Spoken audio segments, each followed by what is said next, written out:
Mari kita berdoa. Kasih karunia dan damai sejahtera dari Allah Bapa dan dari anaknya Tuhan Yesus Kristus menyertai kamu sekalian.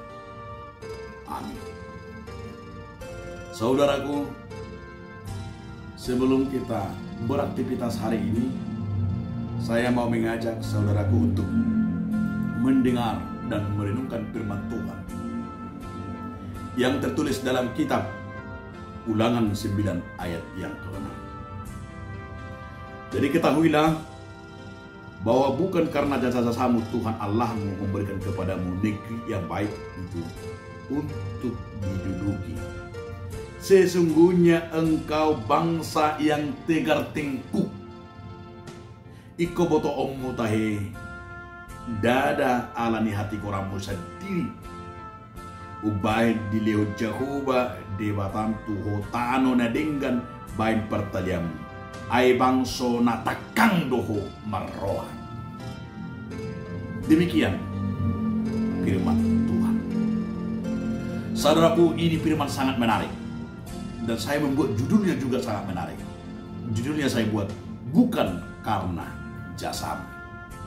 Orang Batak tidak jauh bedanya dengan orang Yahudi.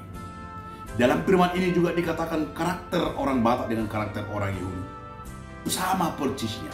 Maka Tuhan menggambarkan orang Yahudi itulah si jogal rukung. Dikatakan sini tegar tingkuk. Kenapa? Dikatakan oleh Tuhan bahwa umat Israel si jogal rukung, orang tegar tingkuk, karena lupa. Mereka sombong, mereka lupa diri, mereka arogansinya tinggi, suka berkelahi, jangan suka yang suka-sukanya, maka disebut mereka yang suka melawan Tuhan si jogal rukung, tegar tingkuk, pembangkang. Maka dikatakan Tuhan Israel itu adalah sebenarnya adalah bangsa yang keras. Kita juga, saudaraku, maaf kalau saya katakan kita sebagai orang Batak sering dikatakan juga Batak arogansinya tinggi.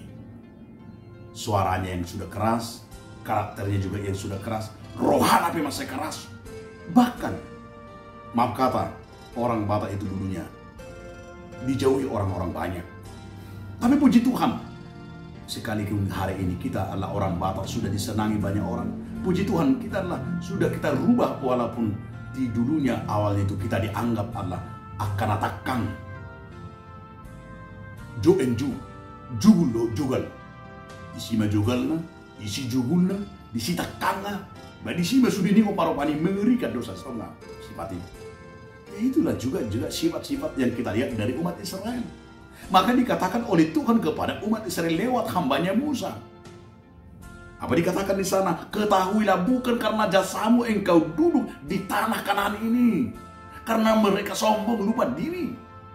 Dan di sana dikatakan karena engkau disebut, sesungguhnya engkau adalah bangsa yang tegar tengkuk, tijogal rukung goho, nimna di batatu na sidang. Dekuran itu keras sebenarnya. Supaya mereka berubah, supaya mereka merefleksikan, merubah diri, mereka kembali ke jalan yang benar. Mereka tahu siapa yang membawa mereka, jangan lupa siapa Tuhan. Kadang mereka itu yang membuat mereka tegar tengkuk, lupa di pasu-pasu, lupa di situ lupa di iman di pasu-pasu nang nilai batang. Manusia yang dikatakan di sini orang yang lupa sejarah, lupa berkat, imanan di koranna si jugal ruku.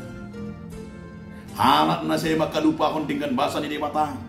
Di kuari di bagasa tuputa sadari iman natakang marwan si jugal ruku. Saudaraku, kalaupun firman ini keras bagi kita, tapi ingat saudaraku, agar kita tidak pernah lagi merasakan diri kita akan natakang. Tidak lagi manusia yang tegar tengkuk. Kalau sebutan tegar tengkuk itulah sebutan yang memang betul-betul bagi orang yang suka membangkang. Tapi saudaraku, berubahlah kita. Saya mau mengajak kita, semua orang Kristen, semua yang mendengar firman hari ini, apalagi namanya orang Batak, marilah kita dikenal Batak itu bukan lagi arogansinya, bukan lagi kekerasannya, tetapi kita dikenal Batak yang sudah diurapi oleh Roh Kudus. Batak yang sudah penuh kuasa-kuasa Roh Kudus seperti Galatia 5 ayat 22. yang sudah dipenuhi dengan kasih, pengendalian diri, sabar, kemurahan, perdamaian, ya tergerak dengan belas kasihan, itu sudah kita miliki. Maka banyak orang yang suka dan senang berteman dengan kita. Maka banyak orang yang rindu akan kita, bukan lagi menjauh. Tapi orang akan menjauh dari kita ketika kita tegar tengkuk. Tapi kita akan disenangi peluang dan membuka diri. Kita akan menjadi orang yang diberkati dan orang yang berdampak bagi lingkungan, berdampak bagi bangsa. Kita mau berpengaruh dan berdampak dimanapun. Dengan kehadiran kita, saudara-saudaraku, dengan kehadiran itu kita disebut anak-anak Allah. Bukan lagi Batak yang arogansinya, Batak yang selama ini adalah dianggap Allah keras, tapi Batak yang sudah diurapi oleh Roh Kudus. Bangsa Kristen yang diurapi oleh Roh Kudus bukan lagi seperti bangsa yang tegar tengkuk, tapi bangsa Nabu Judamahita, bangsa Nabi Nilit, bangsa Naum di Pasu-Pasu. Adalah kita semakin hari semakin akan terlihat dalam setiap buah-buah roh, dan itu akan menunjukkan kita menjadi orang yang membawa pengaruh yang baik. Amin. Terima kasih Tuhan atas firman hari ini, agar kami menjauhkan diri dari tegar tengkuk, tapi kami mau Tuhan melihat kebesaran-Mu. Amin.